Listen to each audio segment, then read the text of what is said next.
బాబు, ఈరోజు మనం కథ చెప్పుకుందాము.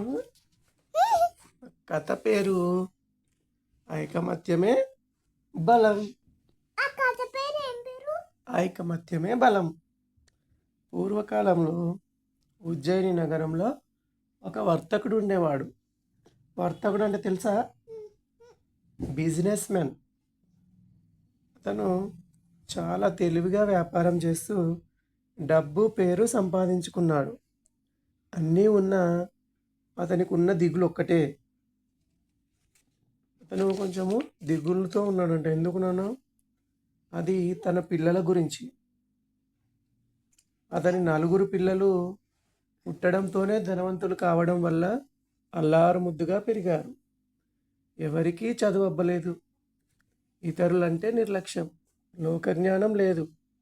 పైగా ఒకరంటే ఒకరికి పడదు.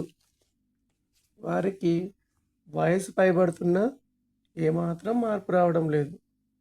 కొంతకాలానికి షావుకారుకు జబ్బు చేసింది. చనిపోతానేమోనని బెంగ పట్టుకుంది. తను చనిపోతే తన పిల్లలు ఎలా బతుకుతారా అని దిగులుతో వ్యాధి మరింత ఎక్కువైంది. బాగా ఆలోచించగా అతనికి ఒక ఆలోచన వచ్చింది. 4 కొడుకులను పిలిచి వాళ్ళతో కొన్ని కట్టెలు తెప్పించాడు. ఒక్కొక్కడిని ఒక్కొక్క కట్టె విరవమన్నాడు. 4 తలో కట్టెను తీసుకొని సునాయాసంగా మధ్యకు విరిచేశారు. తరువాత ఒకేసారి 2 కట్టెలను విరవమన్నారు. ఆ 4 వాటిని కష్టం మీద విరిచారు. తర్వాత ఒక్కొక్కరిని 4 కట్టెలు తీసుకొని విరవమన్నాడు. షావుక 4 కట్టెలు విరవడం ఏ ఒక్కరి వల్ల సాధ్యం కాలేదు. అవే 4 కట్టెలను 4 పట్టుకొని విరవమన్నాడు. 4 కలిసి 4 కట్టెలను సునాయాసంగా విరిచేశారు.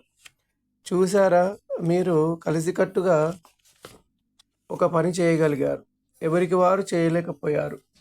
ఐకమత్యమే బలం.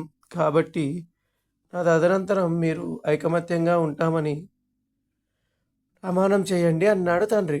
4 తండ్రి మాటల్లోని సత్యాన్ని గ్రహించి అలాగే తండ్రికి ప్రమాణం చేశారు.